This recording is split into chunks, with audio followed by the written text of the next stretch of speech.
Welcome to episode 122 of The NERO Show. In today's episode, it is bike show season at Taipei and Sea Otter. We saw some brand new spoke materials, the fastest Aero road bike ever released, and a new prototype Polygon. We chat through it. Harry Roubaix tech, Mathieu van der Poel's training, and finally, surely, that's the end of the V4RS. And Chris and I actually have a little argument about Gran Fondos. Is that the future of road cycling competitiveness in Australia? No. All right, let's get into it. All right, it's April, classic season. No, it's not classic season, it's bike show season. Now, we saw the Taipei bike show, we saw the Sea Otter classic bike show in Monterey. We didn't really talk about the Taipei one when it came about the other week. No. I don't know, was it that there really wasn't much there, or... Well, let's pick out maybe. Go and watch the walk around stuff if you want to walk around. I just wanted to pick some of the things that I thought were interesting. The first one being a new spoke technology. Nice. It's not carbon. No. It's not steel. No. It is goose feathers. Goose feathers. Sorry. Fantastic. It's Goosynn. The Goosynn Taipei. The Taipei polymer spoke wheels. They're claiming the world's lightest spoke. Okay. So a new spoke material has been developed. When it's not strung into the wheel, it just curls up like a cooked noodle. So it's super light. But the selling feature is you've got carbon spokes, which are stiff as. They give almost no compliance. Really good for accelerating. Then you've got steel, which has a little bit more give in it. And then these are even further along. So more comfortable, more flex in them. More elastic. 52% more elastic than a steel spoke. There's a number. 110% more than a carbon spoke. Yes, so less force to bend it, which in theory is giving you more comfort. Absorb some of the vibrations, and some of the YouTubers that have been riding them are kind of saying, well, you can then run a slightly higher tire pressure so you don't have the loss in rolling resistance, plus you gain in the comfort. And that's kind of the selling point of these. Firstly, as a technology difference, I like to see new stuff. Good on Goosynn for ripping in, just having a crack. And also, like, so far, China Cycling did a video on them. We did a bunch of testing on it. That's cool. Peak Talk's done a video on them. And so we're miles off making any kind of conclusions about them. One of the things I will say was the avenue that they're going down to see an improvement and to stand out against the competition makes sense to me. Mm-hmm. It's let's make an inherently more comfortable wheel that's up there with everyone running wider tires, more quality ride feel in the bikes. I'm all there with them. So I think it definitely makes sense. Based on what I saw, and this is the big caveat with it, Peak Torque can't ride his rear wheel because they are too elastic that the rear wheel moves so much when he's putting power down in the rear that it rubs the frame. And so, yeah, with elasticity and comfort also comes not enough lateral stiffness, and therefore the wheel bends. So I can't imagine I would think these are any good for the kind of riding and racing I do. I liked his Peak Talk's point about we're putting so much of the heavy lifting when it comes to reducing vibration on the tire in 2025. Like, that's ultimately why we are running wider tires and lower tire pressures, is to get this better vibration compensation but it's all being done by the tire. All right, can I throw a point I don't quite understand yet and just float it out there? Float away. Right. So the point is, maybe you could run slightly higher tire pressure because the wheel can absorb some of the vibrations. Isn't the reason why the lower tire pressure tires can have lower rolling resistance on a rough surface because they kind of deform around the bumps? Mm-hmm. Even if the wheel can absorb the vibration, in a sense, the tire still, I would have thought, needs to deform over the rough stuff to save the rolling resistance. So I'm not quite convinced that you can just, in some magical fantasy land, we can be running 120 PSI with a suspension wheel or a suspension fork, and that's just as quick. Because isn't the whole point the tire needs to deform around the bumps? Good good point. There was this really good podcast that went up last week by these two guys who interviewed someone from Continental, and she said it depends, and that's seemingly very much the world's answer. Most annoying World's answer. most annoying answer. Okay. Seemingly everything to do with this chat at the moment. I would argue you are probably right to a degree, but it depends on the bit of chunky road that you are riding over at that time. Are you talking about a Roubaix cobble? Are you talking like a break in the surface? Are you talking about chip and seal, where it's sort of maybe that does add up? Yeah, I don't know, but that's a fair question. But the obsession with the stiffness, which is again another one of the points that he picked up on, I am a bit in line with, because that's my railing against the carbon spoke thing at the moment. Is it's taking the wheel into a place we don't really need it to be, as far as I'm concerned. There's going to be a theme for some of the other stuff we saw at the bike expos, but it's interesting that it's a non-mainstream brand that's coming up with this technology. Like, from memory, the first brand to use carbon spokes wasn't specialized or giant. It was lightweight, if memory serves me correctly. So I wouldn't be surprised if some Chinese brand that just have time and money to just pointlessly try and come up with stuff eventually stumble upon something like this. And then, okay, right now it's not stiff enough, but maybe they can change the angles from the hub that makes it more laterally stiff. Like, this is a starting point. It's not out of the realm that there's something they can do to fix that lateral stiffness issue. And then we may all be rolling around on super light, super comfortable spokes. Yep. Anything else at the Taipei Bike Show, Jesse, that stood out, or should we head to Monterey? I mean, nothing really of note. It's just kind of funny that, so-and-so walk over to like the giant booth. I'm like, there's nothing here, guys. Move along. Like, there's a TCR from 2 years ago.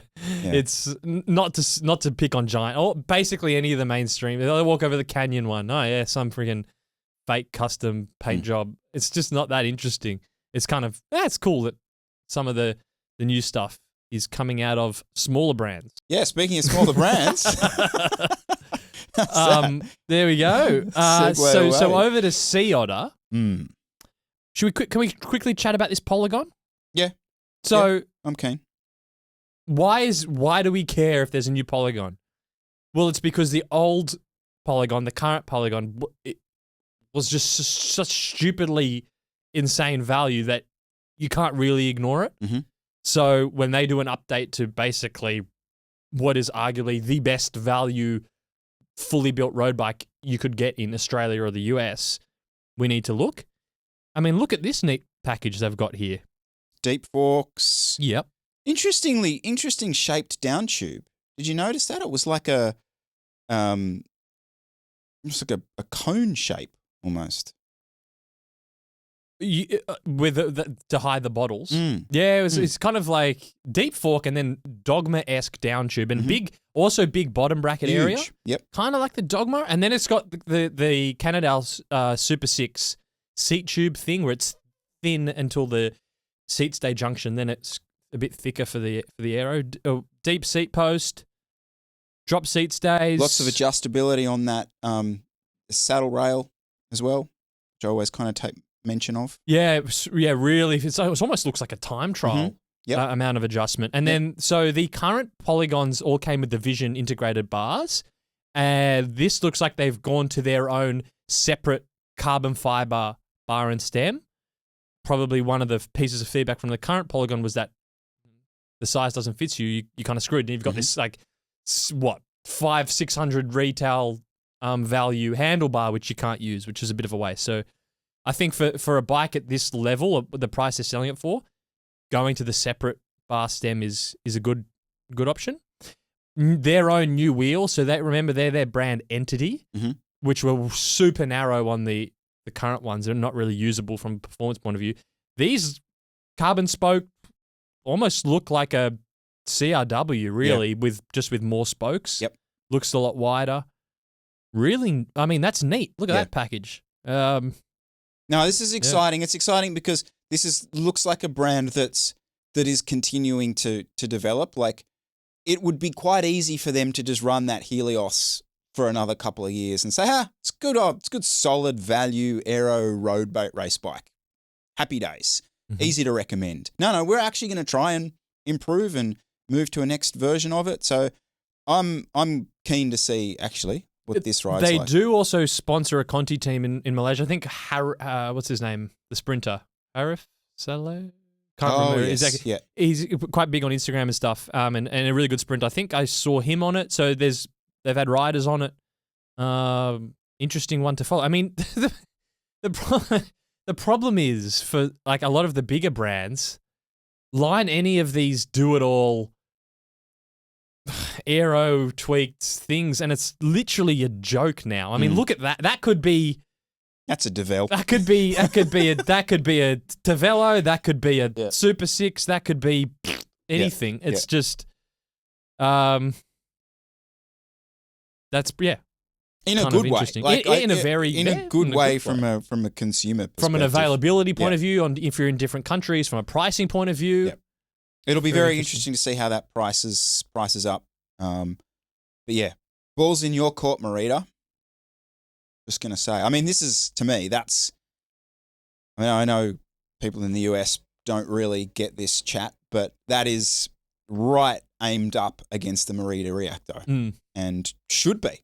And should take that market unless quite a bit more modern, with the wrapping of the down tube around the bottles. Well, that's what I mean. It's more up to date. That's what I'm saying. That's beating a Marita Reacto in 2025. So get your game on, Marita, and update that bike quickly. And I like the in-house wheels. I've never understood. Well, I have understood because the OEM pricing for a set of whatever Visions or Slop DT Swisses, they'd be dirt cheap. But they're not up to date, and so I never quite understood why brands I was frustrated that brands would still go with them. Whereas, I mean, you could still get these for nothing if you're speccing them yourself. So I think it's a good option. Oh, well, look, Envy will probably spec those up. That's what everyone's doing now. What else did you see apart from basically? I think every county in the US has a boutique steel frame manufacturer making a suspension gravel bike now. I think that's pretty much standard, which is great to see.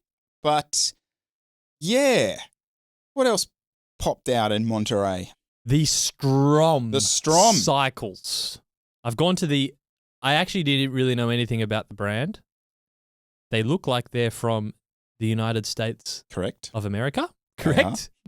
And they are a team of 3 men.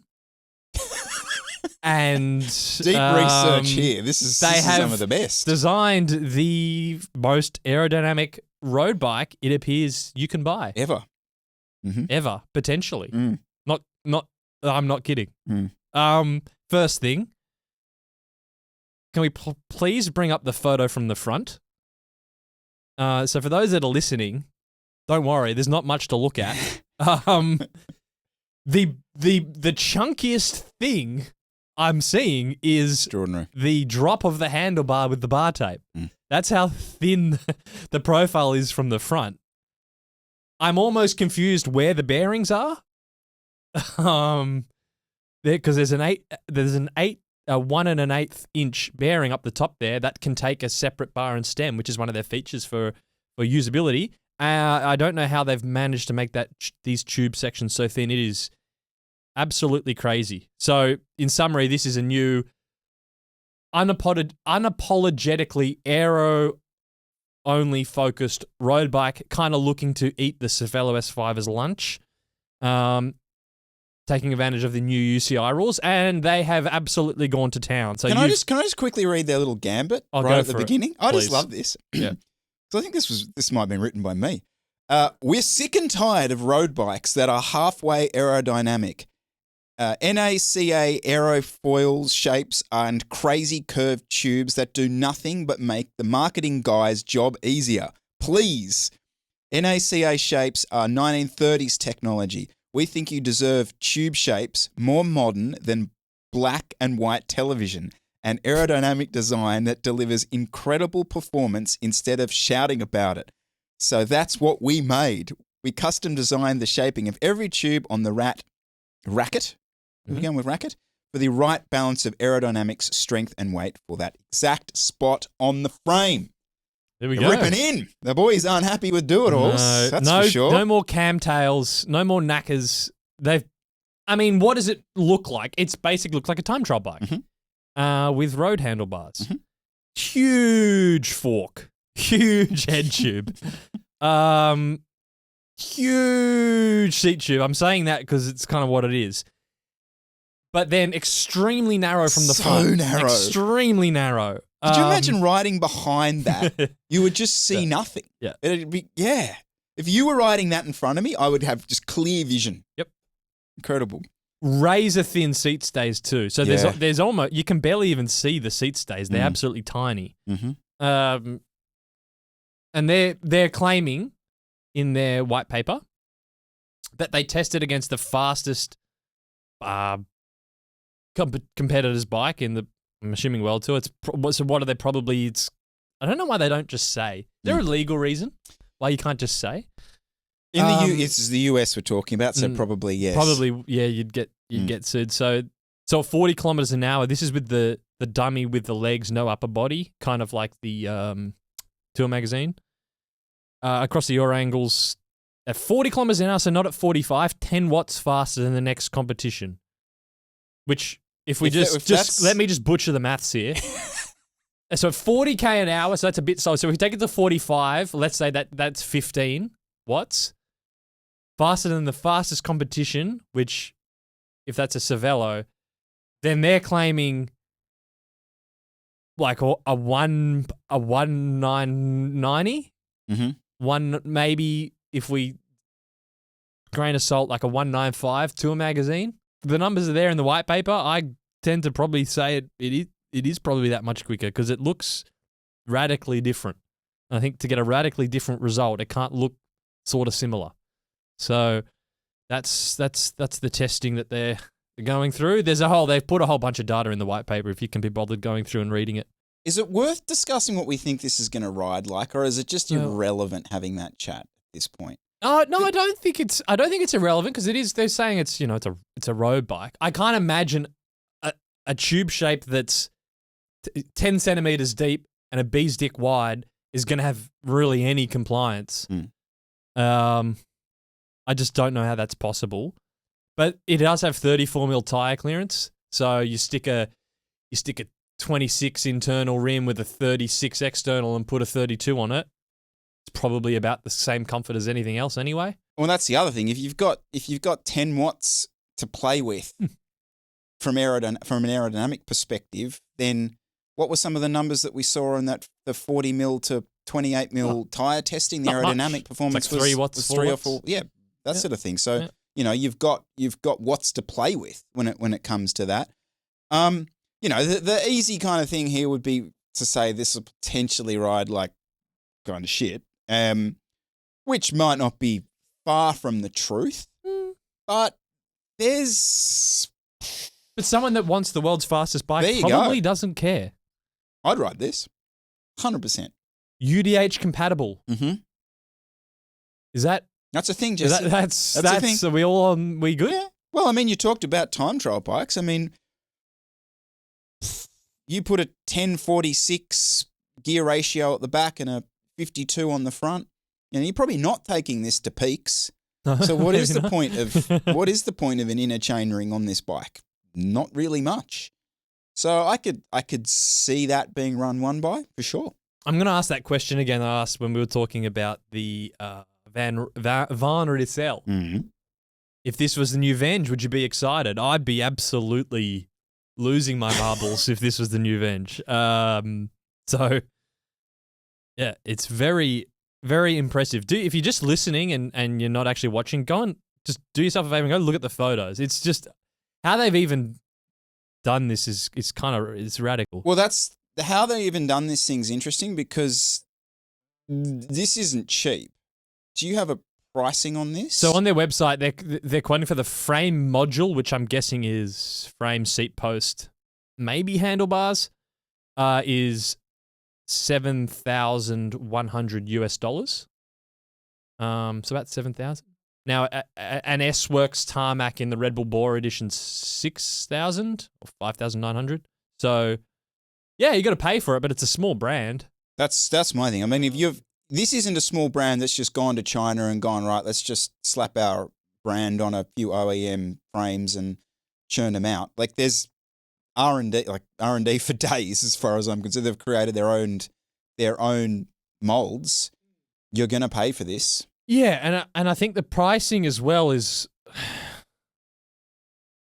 they could really charge. I mean, it could be 10,000. I mean, make the price up. If you're claiming you're the fastest UCI legal road bike in the world, you basically name your price, because not that many people are going to want it. That's just the truth. And out of the people that do consider buying it, you're going to have to pay for it. Does this manage to have the same froth anti-industry of the Morpheus? Well, it's quite similar to the Morpheus. That's what I'm saying. It's interesting because 34 mil tire clearance, UDH compatible. Mm-hmm. Just slap a huge fork, huge head tube. But does it? My point is, does this engage that crowd? The fuck you industry, you ripped me off for so long, because they're clearly trying to. Look at the wording of the white paper. It's like anti-industry. I agree. I think it should, but whether it's just being presented the same way that all other bikes are presented. Vibe. Okay, good. Yeah, good. Yeah, it's kind of red pill vibe. Mm-hmm. Yeah, I don't take the marketing anymore. Yep. Even though this is like an absolute, arguably just as marketing heavy as the other side. It's just in a different way. So yes, I definitely feel that. Is it cheaper or more expensive than a Morpheus? I don't know the Morpheus. Yeah, pricing. I'm asking you a question. What do you think? Oh, the Morpheus should be cheaper than this. I would have agreed. I mean, the Morpheus wasn't developed in a wind tunnel and iterated. I agree. We don't know the answer. I just asked the question. No. If I was, I would be paying more if there's more work's gone into the production of this than the Morpheus. But the people that would buy the Morpheus are buying it for the bike fit, and they probably wouldn't want this because they'd have to run some stupid stem. So it's just a different market. Would you test one? Oh yeah. I'd ride one. I still just think that the bigger brands have just totally left the door open for this stuff to come in. That like the fastest. Maybe that's just the nature of it. That what you're giving up to have the fastest road bike for most people is not worth it, and they'd prefer to be a little bit lighter, a little bit more comfortable, and just a little bit slower. So maybe this is just the nature of where we're at. And I'm just dreaming, thinking that there'd be any benefit in a big brand making something like this. But assuming their data's done well and is correct, like, I think they have just totally left the door open. That the next fastest, even if you take out like an S5, because they've stuck with it, if you compare, like, by the time you get to an SL8 style, like, it's a total different bike. It's just... Well, that comes back to the kind of sookiness that I had coming back from Eurobike about the whole, they're just drip feeding us this stuff, Jesse. Like, that's the plan is already set for what we're getting in 2 or 3 years' time, and we're just going to be drip fed the small technological innovations as we go along. I mean, the problem for a brand like this is it stands out now, but if Specialized come and re-release Avenge, and they would be able to make a bike as quick as this. If they do decide to do that, like a brand like this, just their sales just go absolutely through the floor. So they would be praying that Specialized don't re-release Avenge, because otherwise why would you buy this? And maybe they know that Specialized would never bother.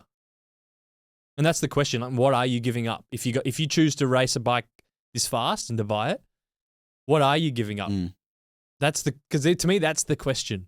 Maybe people don't care about comfort these days. I don't know what most people think, but they've mentioned comfort twice in the description of the product. Once in relation to the fact that it can fit 34mm tires, and also in relation to the seat stays. Our seat stays bow for comfort and planted cornering too. That's it. That's all they've really mentioned for comfort. So, maybe for almost everyone, a bike like this is not worth what you're giving up. I'm not too sure. Right, we're going to pause for a quick moment and chat about Pillar Performance, who are today's show partner. Yeah, so Pillar's a sports micronutrition and company. As we've mentioned many times in the past, probably best known for their triple magnesium. They've got a few other micronutrition supplements. I just wanted to have one anecdote on the triple magnesium. Most people are probably going to buy the powder, natural berry, pineapple, coconut, and you mix it in your glass and you have it before bed. I found, though, as the weather starts to get cooler, I like to have a hot chocolate before bed. Then I'm having a glass of triple magnesium, and then I'm up all night pissing. So solution is you get the triple magnesium tablets. Okay. That way I have my hot chocolate as my liquid, my drink, and then I have the magnesium tablets with it, and it doesn't keep me up all night overhydrated. So just shout out that they do have it in tablet form, which can be useful. Do you have a camera situated at my house? It is exactly how I do it. Now, just the other thing I'll say. So here's my nutrition plan, ladies and gentlemen. Sugar for on the bike and this for off the bike. And so that is the thing. This is not an on the bike solution, right? So this is to help you recover, and by improving your sleep, that is how the Pillar Performance works and the triple magnesium blend. Use code NERO for 15% off. And for our North American listeners and viewers, head to thefeed.com/pillar. Use code NERO for 15% off. And once again, a huge thanks to Pillar for supporting this show and today's episode. Roubaix. Paris. Yeah. Roubaix. Such high hopes. I mean, it was whatever. I don't know what I was expecting. I mean, it would have been great to see the two of them go into the velodrome together and then see what's what. Van der Poel would have absolutely wiped the floor with him. I agree. You agree? Yeah, I agree. Damn it. Yeah, I do agree. But the flip side is, if he has that flat in Carrefour de l'Arbre and Pogačar doesn't have a mechanical and doesn't ride through a corner, he probably wins. No, but then we're back at square one. But he's winning. What do you mean? Then it's just the same that happened, but in reverse. That Yes. Pogačar's riding away because someone else had a mechanical. Yep. Which is ultimately, I think, the only way he can beat Van der Poel at Roubaix. Mm-hmm. But which could happen, like it's Roubaix, for God's sake. Like, yeah, mechanicals happen. Bad time mechanicals happen. Yeah, I don't know. So I just found it really interesting from the perspective of watching a 60-kilo guy just suffer like a dog through it. Like, not to compare myself to Tadej Pogačar, here we Jesse, go. but I'm going Right. to compare myself to Tadej for a moment. I could see. That's what it feels like doing crits. And I mean, he's lighter than me, but just that face, and you see the big guy on the front just like nose breathing, and the little guy behind just in absolute agony trying to bridge a gap. So I mean, I was super impressed with the performance. I didn't think he could win. Where are you with Van der Poel? Well, I discussed the other week that you were kind of asking, what makes him so good? This is in relation to Milan-San Remo, and I said, he's just. You said, besides his durability, what makes him good? And I said, well, he's one of the strongest, regardless. And one of the team managers, Van der Poel's coach, or one of the performance guys from Alpecin, went on the GCN and was saying, he's not actually the strongest in the team. He has just really good durability. I obviously don't have access to the team's power data, but I'm going to still disagree. Yeah. Can you call a bit of bullshit on that, are you? I'm going to call bullshit on it. Firstly, cyclocross racing is complete opposite of durability. It's a pure threshold and anaerobic capacity test. Obviously, his skills are exceptional. So we cannot, I'm not discounting the fact that he just rides the courses better than anyone else. But when he sprints off the start line and comes into the corner first, it's because he's doing the best 20-second power. When he then accelerates away from everyone 10 minutes in, it's because he's just stronger than the cyclocross field. So saying that he's not like top of the top in terms of capacity fitness, he's just really durable, discounts really all his cyclocross results. So that doesn't check out. There are also too many other results where I've seen him just power away. He hasn't done it for quite a while at the Tour.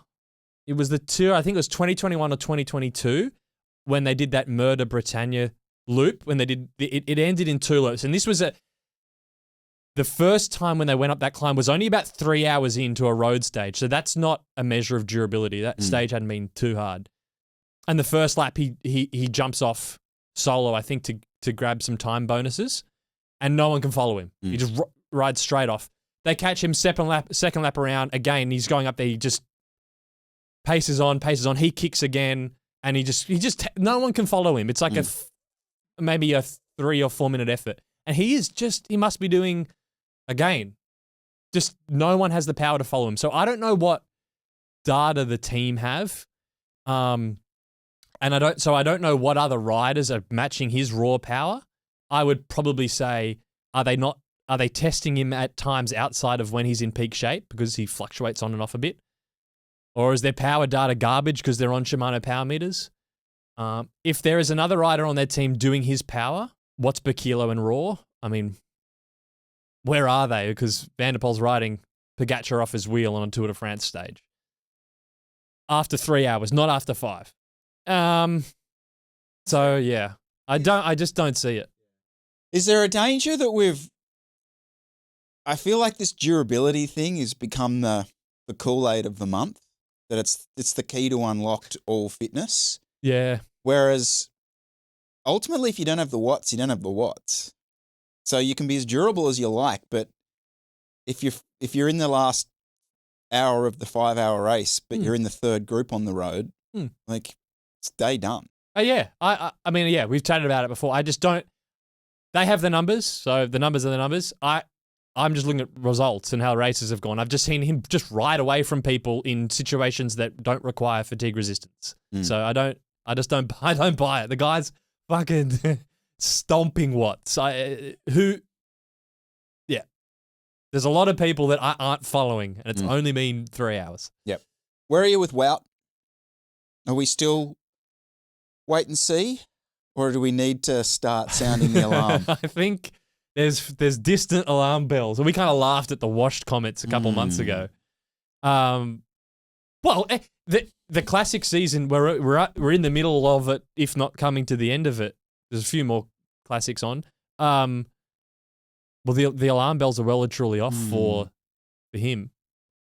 I think there's a danger with him at the moment that there's a lot of these characters in sport, across all different sports, that they become almost like, not to overplay it, but like tragedies almost, like real hyped, talented guys who, through no necessarily fault of their own, have this career that never really reaches the heights that it potentially could have. I'm not a big golf fan, but Rory McIlroy is an interesting example of that, because he was a incredibly talented, like, young guy, came on the scene, won everything for a couple of years, then basically spent a decade in sort of wilderness and became this kind of tragic figure. Ultimately, he's just sort of turned that around, I suppose, now winning the Masters this year. But like, I think of, like, for someone like Wout, could be heading that same route. That, I mean, almost everyone wants him to do well. Like, no one's rooting against him. We want to see him in the mix. I don't know. I just worry a bit that this is, you've seen this a bit in other sports and things, that guys just. He's not doing that bad. No, that's the thing. Like, have they given any explanation? What's going on? The thing I've heard is that he was on the mountain too long, because he was up there for a while. So that's why he started his classics campaign later. He was up on the mountain and came back down and wasn't firing. Okay. So that's one. They love to play that one, don't they? Yeah. Yeah, get him up there. 5 days too long. No. Just ticked over. Yeah. And then there's obviously the coming back from the crashes. He crashed again in Roubaix, came down on that mangled knee of his. So there is that sort of stuff teetering away. He's on the start list this year for the Giro and the Tour de France. Yeah, that's the other chat. Is that he's What's got going on? this. Is that the placeholder? Is this? Do they just put him in as a placeholder, or is he planning on doing both? Is he undercooked because he had the injury late last season and then he's a bit behind playing catch up, which would then, okay, maybe he could do both. If he's coming in overcooked and he's staring down the barrel of a Giro Tour, that's a very scary proposition. But I mean, he's doing all right. 4th at Roubaix. 4th at Roubaix on a dog of a bike Flanders as well. What's he choosing the soloist for? So he can run what 32s. Are you doing? Look at my bike. You can get 32s on there. For a team that had that inflation thing, that had a lot of punctures. I'm not sold on those Vittoria tyres. I really am not sold on them. Oh, no. I think there's issues there. Oh, dear. I think there's issues. Okay. So you think, I was stunned he ran the soloist. Stunned. I just don't see that rationale at all. So I can put fit 32s on it. But I've got a 32 on my S5. 32, and I don't even have he could run a single chainring. The only issue I have with 32 is the front derailleur clearance. Maybe the but he's doing like blowout. 1700 watts. He'd probably get that wheel to rub. Hang on. Lucky he doesn't have any Goosynn Wheels. Yeah, there's no Goosynn Wheels there. If I still am, whatever. No. Okay. Just no. Like, it's an S5 or nothing. Like, come on, people. Surprised by that. Any other tech things of note? I mean, again, I know you pointed this out last week, but just the laughable nature of the Tudor guys having to put gravel wheels on their bikes. Oh, yeah. Mm-hmm. I will say I've gone off the BMC Team Machine R. Dog. Just looking at, so they would be the kind of wheels I would want to run if I had that bike. Mm-hmm. The clearance on those things, like cigarette paper thin on that. So would be very questionable about it. Not necessarily a Roubaix thing. While I've got you thinking about this stuff, I saw a clip of Alex Dowsett talking about the X-Lab bikes. Yes. Did you see this? Yes. So I don't know. I thought this was kind of interesting. So this was on the Irish guy, Roadman, podcast. Yes. And he was asked about the X-Labs. The answer was pretty good. Pretty good. Yeah, right. But I liked my first job here was to chuck everything in the tunnel. Chuck it in. Just launch it in there. Chuck it in, see what's happening. Yep, they're in the ballpark. So from that you would take, okay, we're in the 210s, maybe? Yeah. That's sort of 2.8. But he also said, look, we made the changes to the tyres. And so last year they were Williers with Corima wheels. I think I'm right in saying Michelin tyres last year. Someone can correct me if I'm wrong on that. And he's basically said, look, everyone in the team has moved up 30 or 40 places, which Team's classification. Well, but I actually think there's something in that. Really? I do think there's something in that. Like the guy getting 90th is now getting 60th. Or more importantly, the guy finishing 30th is now finishing 15th, 12th, 10th. And I think that is the case with Astana. Okay. And I think that is something that would be down to the equipment wise. Oh, there was that big dude riding like third wheel on the cobbles at Roubaix until he got a blowout. Fedorov. Yeah. Yep. Of course he's going to say that. He's the performance manager of the team. He's going to say that the stuff that he's doing is making a difference. I get that. But he wasn't like blowing. He was like. No, it was very rational. It was pretty. That's my point. Is it rational? And this is a team that needs those points. I flipped that to bloody the other team, Picnic Post NL, who you announced as we did the walkthrough. Yeah. This is the worst setup in the World Tour. Yeah. Fast forward, it's just like 4 months. You lose 5 watts on each piece. Fast forward 4 months, they are the worst performing World Tour team. Mm-hmm. Like, you are literally setting your riders at a disadvantage. And the guy who might have top 10'd is now probably finishing in the 30s. Like, that's where this stuff ends. Yeah. So I'll probably say, but it's not because of one piece. No. It's like not one thing's going to stitch you up, but when everything's a little bit shit, then you're making big jumps. I thought it was interesting because I was talking about the time trial bikes. So the old, their Chinese time trial bike is better than the old Willier TT bike. Correct. But FDJ are on a new one because it was some collaboration between Team and Willier, and it's not quite as good as the one Stefan Kung's on. So that was interesting. So also the TT bike is also there or thereabouts. That was kind of cool. When Van der Poel had 15 seconds over Tadej, done. Tadej was on a Y1RS, maybe. Look, that's it. That's the end of that bike, as far as I'm concerned. That vision, you just go watch the last hour of Roubaix, and that should be how we remember the V4RS, just slowly dropping further and further behind a Canyon Road. Because I reckon those two guys, for at least that 20-minute period after he crashes, he's probably riding a similar power to each other. So I reckon their thresholds probably aren't miles off each other, just the watts per kilo thing. But Mathieu just slowly rides away, 1 watt at a time. So death to the V4RS. And you know what? It did actually make a difference. Where are we on $500,000 watches? Making you bleed at the wrist. Make you bleed. Yeah, get the boys on the Richard Mille watches. So they are, they're 350,000 euro little rich wrist pieces there for the boys. So is Van der Poel on the same one? He's on the same program, yep. Oh, the good. boys are both on the same program. Interesting. Yeah. They are the ugliest watches. I mean, I'm kind of into watches, but they are just...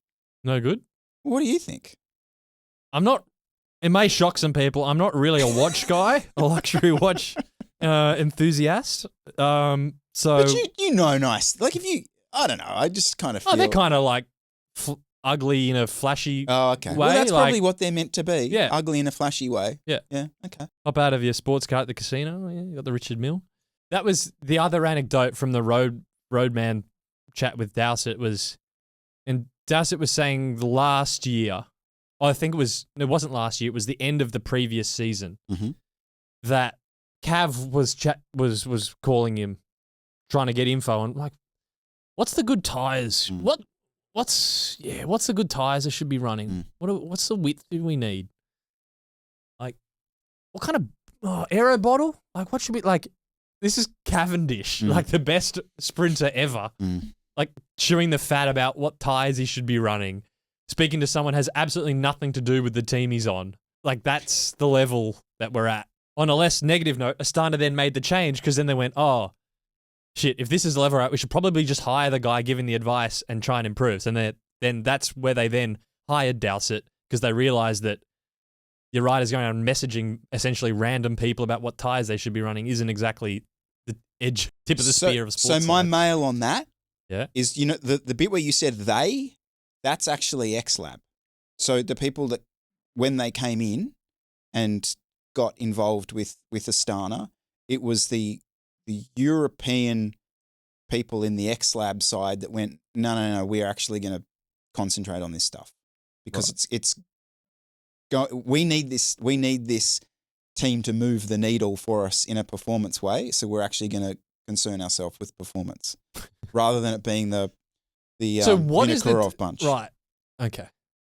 So what's the other stuff? What's the Vinokurov bunch doing? Is it just like booking riders into hotels, the carbs, boys? You got to ride these hours on water. Telling them in the radio to move up. What's... Yeah. Get to the front, boys. What else are they doing? Maybe not much. Maybe it's all logistics of just making sure the riders are at the race with kit. Get your potato starch in the night before. Yeah. And, there's bottles. I mean, I know it's a pro cycling. There's lots of stuff, lots of moving parts, but I mean, come on. All right. Sea Otter Classic. First round of the Lifetime Grand Prix. That's right, ladies and gentlemen. The NERO Show is talking about the Lifetime Grand Prix. No, all right. So I got a few messages from people over the weekend just about the level that this is at. Oh. And one particular claim, which I then threw onto you, was the top 10 at Sea Otter would be top solid World Tour professionals if they were racing in Europe. Would you have a stance on that? Definitely disagree. Okay. No offense to any of the gravel races. I think Keegan Swenson's probably a different story, but you don't have to go very far down the results list to get to what, in my opinion, are probably World Tour worthy riders to some degree, even like Australian Brendan Johnson Trekkie. Like, you can go backwards and look at riders that came from the World Tour that are now really good US gravel racers. And a lot of them weren't that good World Tour riders. Like Alexei Vermeulen, always in the top results in the gravel races. Spent 2 years on Lotto and El Yombo, 2016, 2017. Doesn't really have any World Tour results.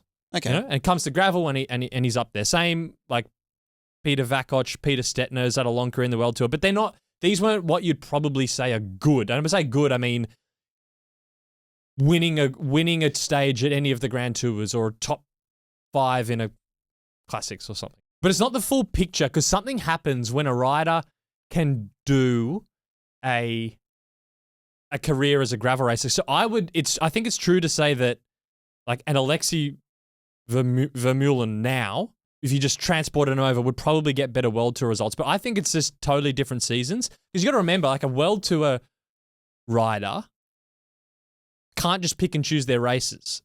So especially riders at this level these aren't Pogacars that are in there. So they're not picking and choosing just the races they want to do like a Vingegaard would get to do. So they'd be living out of a suitcase, getting driven around to all kinds of crappy races. GP dinner, yeah. To press conference, team ride openers, go to a race, fucking crappy training because you're just in the bunch or just fighting in the wheels, freezing cold, then getting the bus shipped off to some other race.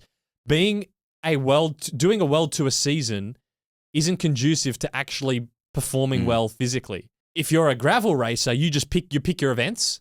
You're a privateer, so you've got all your budget you can fund all the recovery things you need, your massage, all your equipment.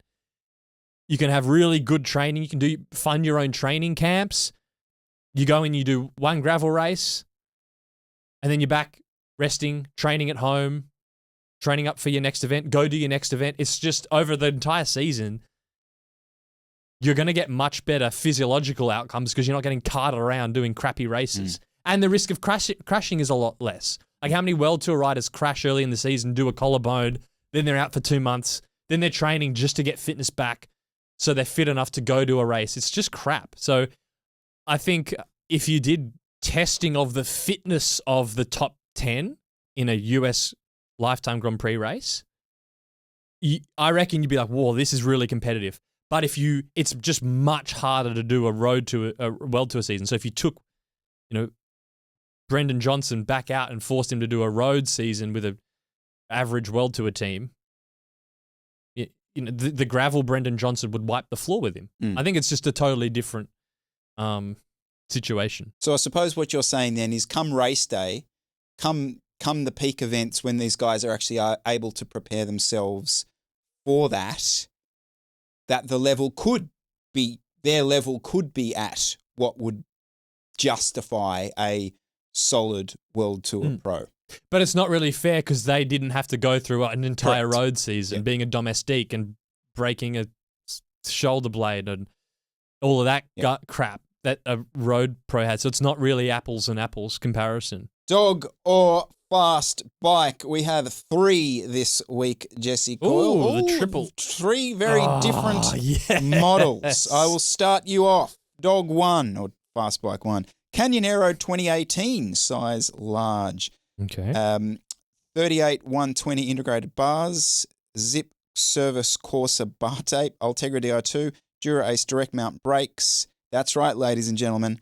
Direct mount rim brakes, 5236 chain set, 1130 Ultegra Fazone Physique Antares R3 saddle, Shenvei wheels, 6045, 29 external, 22 internal, Novitec carbon hubs, tubeless GP 5000 28C tyres, and he's decided to have inaccurate power meter with a Garmin Vector 3 pedal system. So these wheels have Envy logos, but they're not Envies, they're Chenvies. They're Chenvies. So you're probably looking at a Novitec hub. Correct. Oh, golly gosh. Now, it's fair to say that this person loves their bike, Jesse. They like. This is the kind of person that flexes the weight of this aero bike every time someone on an S5 or a... Because there's an emoji there. It's weight 7.3 kilos and that sort of It's Italian. giving that- La, la, it la, gives us la, that la, la, one, la. you know, stuff you, disc brake clowns, look at me. Is that a stuff you, or is that? I thought that was like a chef's kiss. Oh, it's a chef's kiss. Absolutely. Oh, okay. But it's also a sort of subtle up yours. I gotcha. To the disc brake crowd. 7.3 kilos. 7.3. Now, direct mount rim brakes on this Canyon Aero, it's probably like a 205 watt to a magazine because you don't have this massive spinning disc and a caliper behind it. Chenvies. So, would I want to ride this? Absolutely not. Is it technically fast? Yes. I wouldn't call it a dog. Would you call it a dog? Oh, what could have been? What could have been here? 22 internal, 29 external for a rim brake wheel set. That's pretty wide. That's not like a lot of the old rim brakes are 19 or 20 internal.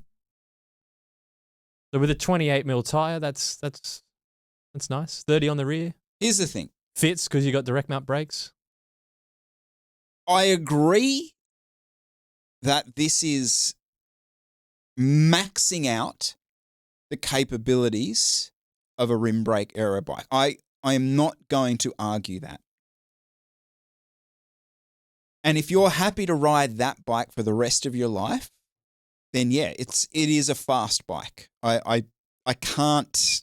I want to pick holes in it, but he's trying his very best to keep up. Mm-hmm. And I think this does keep up. Okay. Ultimately. Mm-hmm. So I think it's a fast bike. Yes. Begrudgingly, Woo! I think it's a fast bike. Good. Yep. Just change the power meter pedals. They're junk. This is fake fitness. This is fake fitness because he's a little bit more about vibe and the feel of the bike.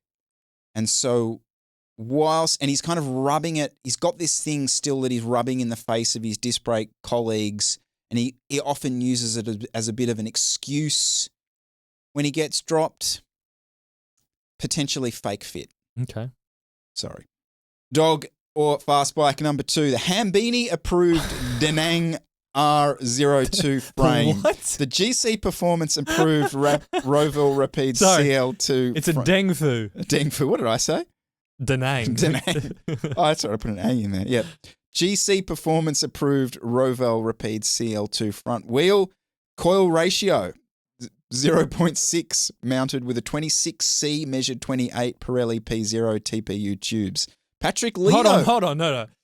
Do not stick my ratio to a 26C tire. That's absolutely not in the spirit. But carry on. Patrick Lino approved XM carbon speed rear wheel mounted 28C Vittoria Pista controlled TP2 tubes. GP Llama approved Magine P325 double-sided power meter. Silka approved KMC chain. Brilliant. Shimano 105 because weight doesn't matter. Yes! Trace Fellow approved ZTT0 cassette. Ooh. Dylan Johnson approved semi-integrated handlebars 120mm 38mm wide, tucked in hoods. Cycling Unbox approved specialized Cetero TT saddle. Rides of Japan approved Alita 1 seat post and an OSPW foursome bling. Bike weighs 7.75 kilos with pedals, Garmin mount, and bottle cages.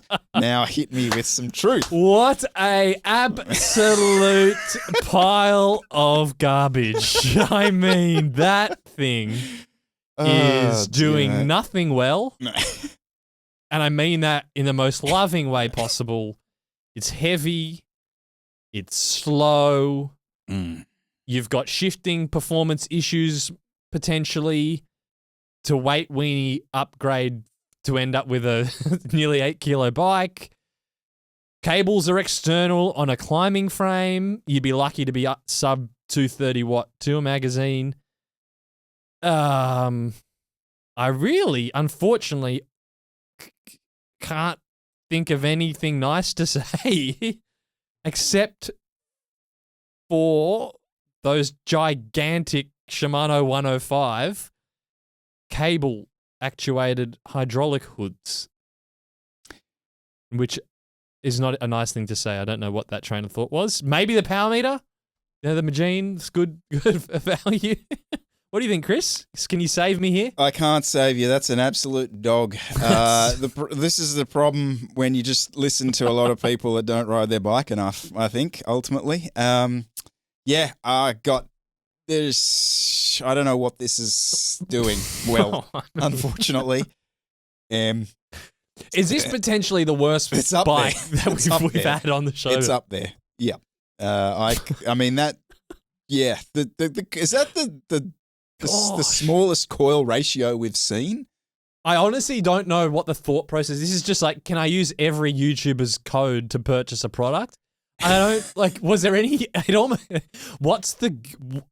I'd love. Can we get this person on the show? Like, what was the game? What was the end goal? Yeah. What were you trying to create? What were you trying to create here? Yes. Was it just a pure side project troll bike? It's like he's baked a cake, but just grabbed like leaves from the garden, grass clippings, yogurt from the fridge. There's just no consistency in the slightest. No. Congratulations. Yeah, that's the dog. I really appreciate the submission. Dog. Finally, a 58 centimeter Trek Imonda ALR5 5034 with a 1134 cassette Michelin Power Cup 20-inch clinchers with TPU tubes on 4CRD wheels, DT Swiss 350 hubs, and Sappham spokes 30mm internals. Stock handlebar has been replaced with a 38 centimeter Bontrager Aero bar, Elite 1 seat post with a Riot carbon frame. Custom build 7.9 kilos with pedals and bottle cages, Silka waxed chain, aluminium, steel is real. Jesse Coyle, your thoughts on that? It's a shame it's not the rim brake Trek Imonda ALR, because you only got 28s on it anyway, tyre width, on a 20 internal wheel set. So that's basically a rim brake wheel set. But then you've gone and you've got an alloy frame, so that's kind of chunking it up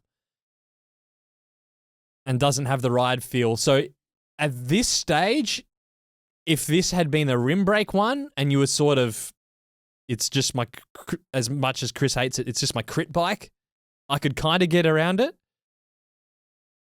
But as it stands, this is just, again, worst of both ends.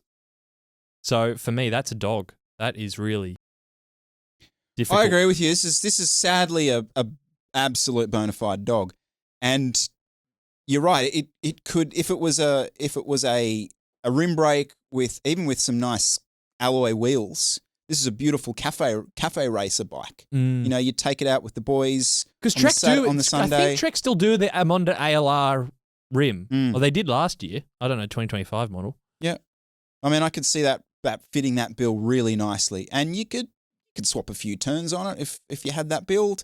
But this is junk. This is straight in the tip for me.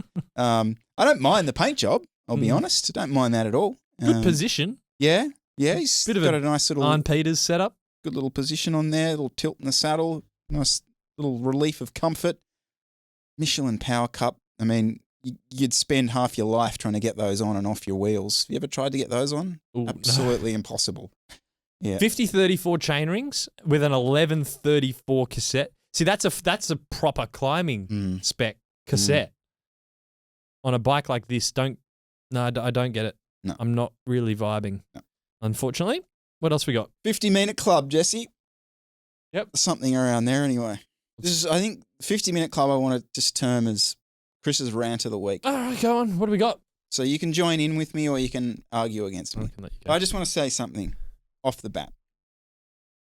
No one qualified for the UCI World Championships in Australia last weekend. No one. Null and void. Null and void. No one qualified for the Rwandan UCI World Championships last weekend in Australia. I think we all... Rwandan? Well, that's where the World Championships are. No, they're in Australia. No. UCI World Championships this year, Jesse, are in Rwanda. For gravel? No. The Road World Championships. Oh. Right. Yes. You think they're claiming? Well, I just think a little bit of reality has to set in here. It is a world championship. It's okay. It's not, though. It's not, though. All right? Okay. We can't just go and slap a UCI logo or a UCI in our Strava titles when it's not a UCI World Championships. It's a UCI Gran Fondo World Championships. Now, I went and qualified for the UCI Gran Fondo World Championships. I'm on this horrible, horrific, disgusting gravy train that the UCI have put us on. I feel dirty doing it, but I'm doing it nonetheless. But we all need to just relax with our claims of UCI races. People doing UCI races. It's not a UCI race, Jesse. It's a UCI Gran Fondo. It's not the people who are doing this fault. Okay? I understand this. It's not your fault. You're being fed this slop from the people organising it to go qualify. I totally get that. And I blame gravel because gravel muddied the waters. When you could qualify for the Gravel World Championships, like, okay, I can go and do 7 in WA, right? And I can qualify for the UCI Gravel World Championships. Yeah, you're onto something here. Yep. But it's the same shitty, I'm in the 25% participation award. Yeah. But I still get to go to the UCI Gravel World Championships. So I sort of have, but then does that mean I did a UCI race? I don't know. So it's now that's flown through to the road world where you go do, what am I talking about? The Tour of Brisbane, Gran Fondo, mass participation event. Well, you go and do that and you can then qualify for the UCI Gran Fondo World Championships. So the waters have been muddied because, yes, I'm qualifying for this UCI event, but we're just drop Gran Fondo. We're just not saying that part. It's not the fault of those people. And it angers me on a few levels. Well, because I'm squeaky. I'm kind of pretend angry about it, but whatever. Because there is UCI racing in Asia and Australians can go do that. And I would love to see a world where that is actually held at some form of esteem for people to go and do. But we're stuck in this loop now that a mass participation event has branded itself as an elite race. No one cares. This is your problem, right? We chatted with Cam and we were talking about the bike cameras and how they had a rule that you had to have the camera attached to the bike. You couldn't have it in chest. You're going, but think of the footage I could get and I could do these amazing reels and we could get 10 more people to turn up to this backwater race that no one gives a shit about. Here's Tour de Brisbane, 120 kilometre Gran Fondo, 3,113 people entered that. In the 80 kilometre variant, you had 1,185 people enter. And then the 50K, another 757. So you're close to 5,000 people went and did that. I think you just got to meet people where they are. And the people have spoken. I mean, I think things have changed. People don't want to pin a number on. And I'm kind of done trying to defend it or trying to kind of talk it up. And like, I love racing, don't get me wrong. There's some people I get love racing, but at the end of the day, whether this is technically a race or not, or what it qualifies you for, doesn't matter. There's people on road bikes in their thousands queuing up to do this stuff. And I think you're better off getting on board and just lapping it up, chatting it up, than going and, purist trying to talk up this crit road racing gravel stuff, which The gravel's a bit different. Let's leave gravel out of it. But this other stuff that just people aren't interested. The 25-year-olds couldn't map kit riders don't want to. And I'd be with you. I would be maybe 5 years ago I was with you. And I can't tell if this is actually a change in the interest that riders have, or if this is just the crowds I'm looking at or hanging out with. I feel like in my bubble, people genuinely care less about racing, road racing, pinning a number on racing. They're still interested in the pro stuff, but it's almost like Formula One, where someone watching Formula One doesn't have any illusions that they might go and drive around a racetrack. They're just watching it as a sport. And I kind of feel like now there are more riders, the 25-year-olds, that are in that space where they're aware of pro racing, but they have no intention and it doesn't affect them at all whether they ever actually do a race. But they really want to participate and compete, as much as it might annoy you, but they'll do it at an event like this. My annoyance comes from the fact that I really feel they're missing out. Like, I honestly do think that. And so let's. I don't think they are, though. What are they missing out on? Driving to Canberra to get a flat tire? You got to drive to some rando place to do a driving Fondo. to Canberra to race against 25 other people and sprint against guys going for the break and you miss it and then you got to sprint against some bloke so you can try and get top 10. Yeah. I mean, how's that any better or worse than a mass participation event where you're starting with 600 people slopping through the other 3,000 people that are in front of you, and then am I racing? I don't know. Are we together? Oh, I don't know. I'm just going to sit. Is this the end? Oh, we're at the end now. Like, it's just a totally different, shittier experience. And I'll go a step further. I think this is an Australian problem. I think it's this Australian thing that's happened.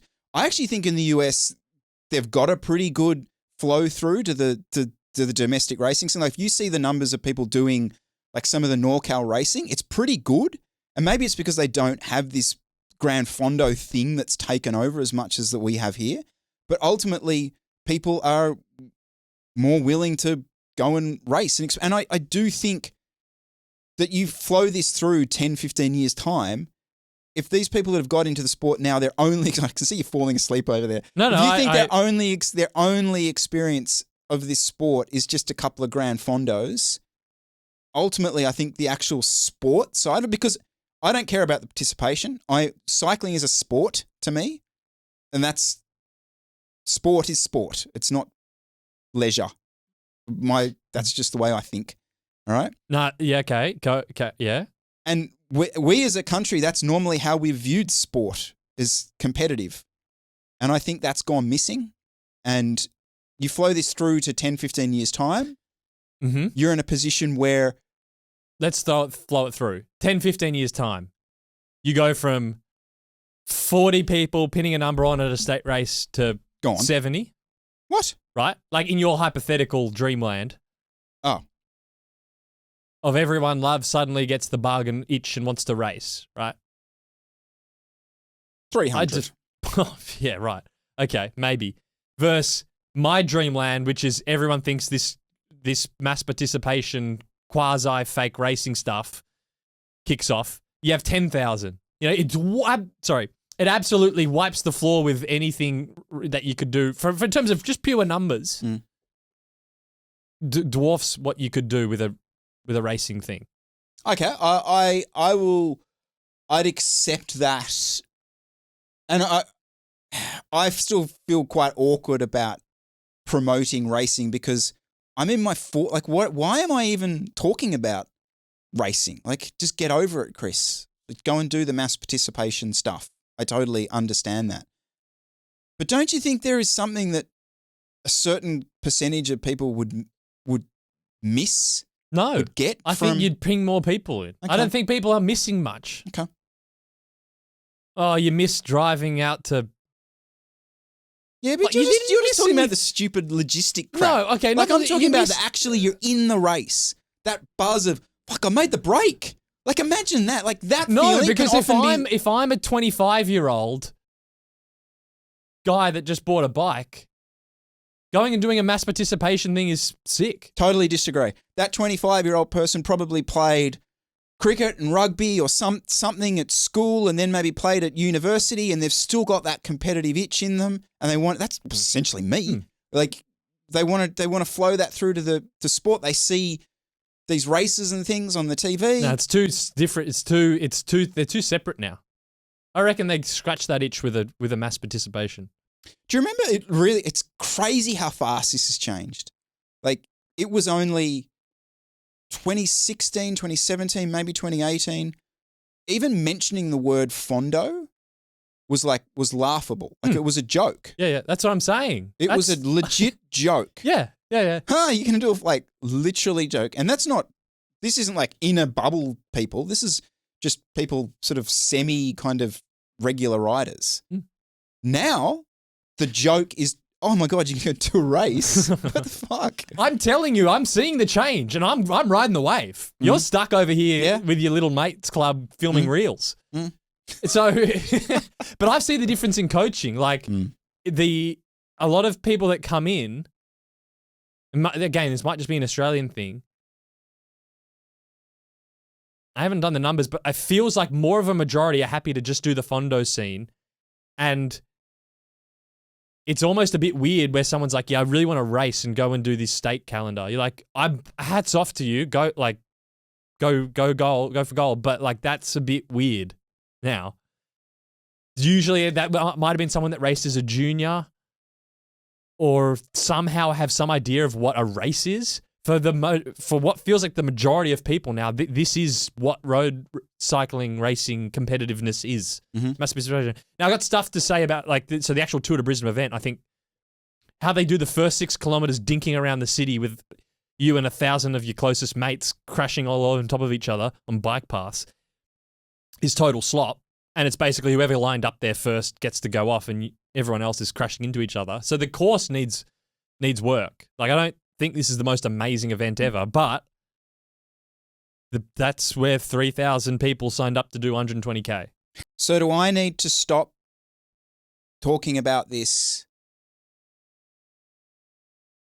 from it's not a race and just fully embrace it and just go, right, okay, this is the new normal.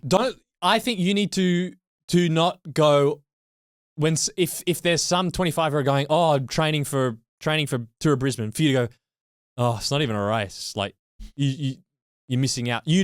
That's good. That's him doing it, and then 3 of his mates join next year. Suddenly there's 10,000 people, and the event's sold out, and that's what people want to do. Okay, that's what I think anyway. I've seen the shift. I'm living in the shift.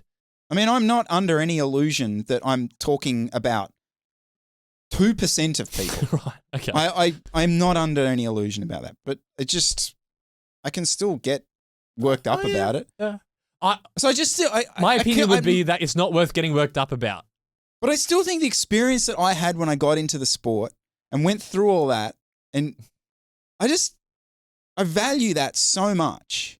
And I just see these guys getting into the sport and not getting the opportunity. Well, they've got the opportunity to do it, but just not actually doing it. I just think it's a missed opportunity for them. That's all. There we go. I think if people want to accuse this show of elitism, boring chats about niche racing subjects that no one cares about, I think we just proved them all right. Yeah. But I don't know. I wanted to have that chat. So, whatever. Congratulations to everyone. See you in Rwanda later this year. And on that note, Jesse, you got anything else for me, or are we saying farewell? I think we say adieu. Fair enough. All right, we will see you all next week. See you then.